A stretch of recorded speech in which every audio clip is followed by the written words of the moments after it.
Thank you for joining us on the Drinks Biz podcast, a podcast for the beverage industry in South Africa. My name is Holger Meyer. In the last show, we spoke to Lorna Scott, the founder of Inverroche Gin, and she shared her story with us and the exciting news that Pernod Ricard had invested in her business. During the show, she mentioned Yvonne Bittman Stein, her German importer. And I believe every South African craft distiller would like to sell their products overseas, and especially in a market like Germany that really appreciates premium spirits or craft distilled spirits. I hope that the interview will give us some insight and some tips on the German market. Here's the interview with Yvonne Bittman Stein from Heidelberg in Germany.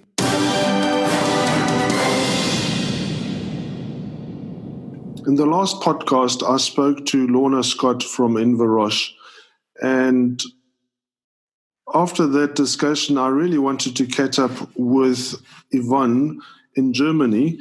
Yvonne, I used to get so many inquiries about Inverroche on my website, and then they disappeared. So I think is it your fault? I hope so. I hope that we'll get all of them to us, yeah?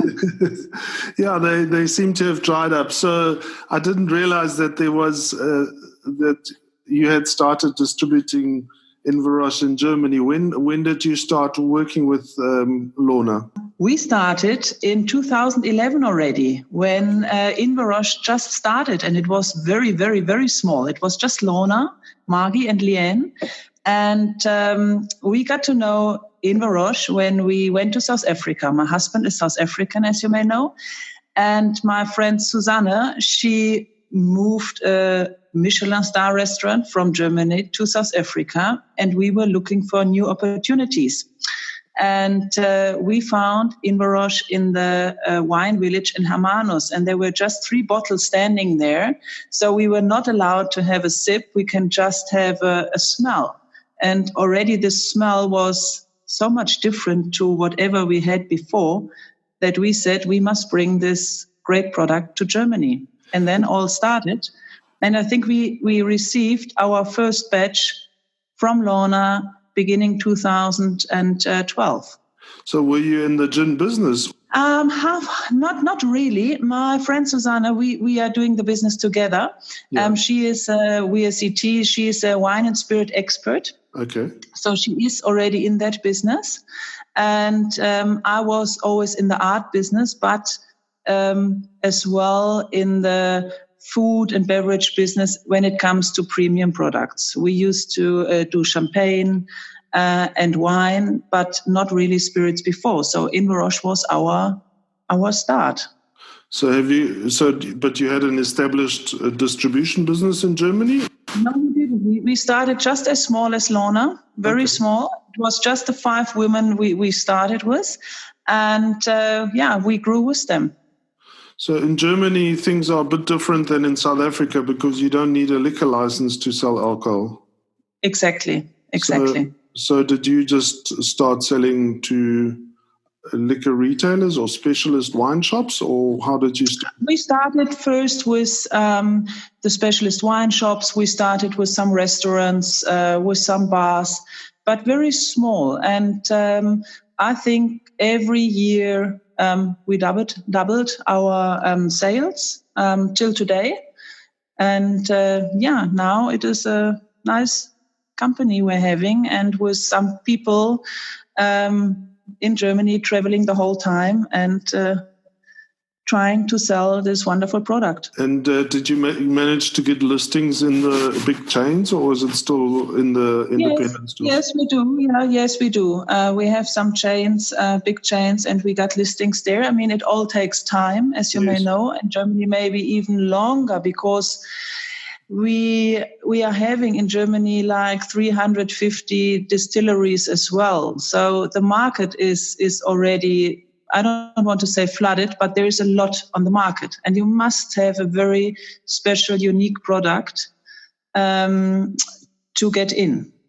Yes, but at least the German consumer understands good distilled products, and you didn't have to create a market. No, that is maybe our fortunate what we do have, because in Germany you grow up with wine, with beer. A lot of people are very educated drinkers, so they just love premium products, and they spend a lot of money on that. As you may know, our car industry, we only want our brands. Yes. We don't want anything cheap. Same in the wine and the beer. We want quality. It's all about quality and premium products that are selling very well. And and they want nothing else. So you must stay in this premium segment. Okay, so tell us about your early struggles, or how you started when you started the business. I think the biggest struggles were the relationship with South Africa. You will laugh now. Why? It is always, if you start something, luckily my husband is a South African, so he always tried to explain me that things don't just happen like with us Germans. We say something, we do something, and it goes quickly. And we get very nervous if it takes too long. The problem was not with Inverroche. They were from the beginning very, very professional. But we struggled, for example, with the bottles. In South Africa, you have 750 milliliters bottles. In Europe and Germany, of course, you can only import 700 milliliter bottles. So we first had to find out all these things, then order bottles, rebottle, and. That were the biggest struggles, and to get it on the ship. And once it was here, I think everything went very smooth. And the second and third order, we were already almost professionals. So don't tell me that you decanted the bottles in Germany, or did you have to do that? No, we didn't have to do that. The Germans would never let them in otherwise. No, we had to do it in South Africa, luckily. But it was all finished already in 700 milliliter bottles until we found out, we can only bring in 700 milliliter bottles. So everything had to be changed. The labels had to be changed. The packaging had to be changed. Everything had to be changed. Now, tell me, the market in Germany is obviously further down the line than in South Africa. How much are you selling online? A lot. The biggest market is the online market, because the people just love sitting at the weekend when they have tried somewhere something. They look where they can find it, and they buy most of the stock online. I would say we are selling to the end consumer, we are selling about 75% online. And is that through people like Amazon or your own website? It is our own website. It is sites like Amazon, of course. Yeah, it is like Gourmando, which is a big player here in Germany, and Wacholder Express, things, really specialized shops in the premium market where you can buy it. But Amazon is a big market, yes. Is a big market. And Are you only selling in Germany or in the neighboring countries as well? We are also selling in Austria. In Austria, okay. And the response is also good there? Austria is a different market. I mean, it's much less people. It is more the big cities, not the small cities. So it's more Vienna, Salzburg, really the big cities where it's working. So we are working there with a co-distributor who has also like 50 employees who are selling wine and spirits to the market. Okay, so it's quite a big operation. Just to compare, when I started a liquor business in South Africa, I rented a warehouse and put stock in it and started delivering with my van. Is it a similar process there, or is it all very sophisticated? No, I don't want to say it's all very sophisticated. I think we are drinking sophisticated, but the selling, the best business is you put everything in your car and you go and you meet the people you want to meet. I think the chatting eye to eye is always the best if you want to sell a product. And Inverroche is a very, very special product. It needs some explanation. You must tell the story. So you must fill up your van and go to the people. Yeah. So it's the same. And the story is also important, like it would be here. That is the most important thing. Quality and the story. The people want to have a story, and they want to have a person behind that story, and they want to have the feeling when they buy this, they have a piece of South Africa in their glass. Yeah, they want to have something special. And do they buy it because it's from South Africa, or because they've been to Stillby, or because they recognize flavors? The Germans love to travel to South Africa, as you may know. So we have a lot of people coming back from South Africa and looking then for the gin they drank. A big help is, of course, Susanne, our business partner, who is having a wonderful farm and restaurant close to Hermanus, Springfontein Eats. So she has per day like 100 Germans that are coming and eating there. And the first thing they get is a gin tonic. And most of them come back and they want to order and they want to buy. And of course, we do have then people that maybe have not been to South Africa, but they are amazed from the quality this gin offers. And it's so different. Even if you're in a bar that offers 200 different kind of gins, it is a different gin and they love it. Or have you had a lot of success with cocktail bars? With the bars, we do have. I mean, as I just explained, it is difficult. The bars have a full stock. Yeah, we have bars here that have like 600 gins in their bar. So it is always, you must go in there, they must try the product to see that it's different, because otherwise, if you only phone and say, I have something for you, I have gin, they are like, I have already so much gin, I don't need anything anymore. And only to explain is not enough. You must try it. So you must literally go in, they must try it, and you must convince them which works. But it's not the easiest business, to be honest. It's not easy, and it's getting harder with all the new gins coming in. Yeah, and we are here in Germany, and we get the gins from all over the world. Yeah. Only in Germany, 350 gins from all over the world comes much more. So you must really literally go in, let them try, and then they are convinced. Otherwise, it's a little bit difficult. So in my mind, in Germany, people drink beer and wine and Bacardi Cola. Has that changed? It changed a lot, of course, yeah. We also do drink gin and tonic. And the nice thing about a gin and tonic is that you can drink it a whole day. And you can drink it before a meal, and you can drink it after a meal, and you can drink it while you watch soccer and. Yeah. Okay. And your background, Yvonne, you said you did some champagne, but you worked in the art business? Yes, I'm an art historian. Yes, I worked a long time for Christie's auction houses something like that. Okay. And your husband, where did you meet your husband? In South Africa, or did you? Of course, I did meet him in South Africa. Okay. And that's where the relationship is to South Africa, obviously. Yes.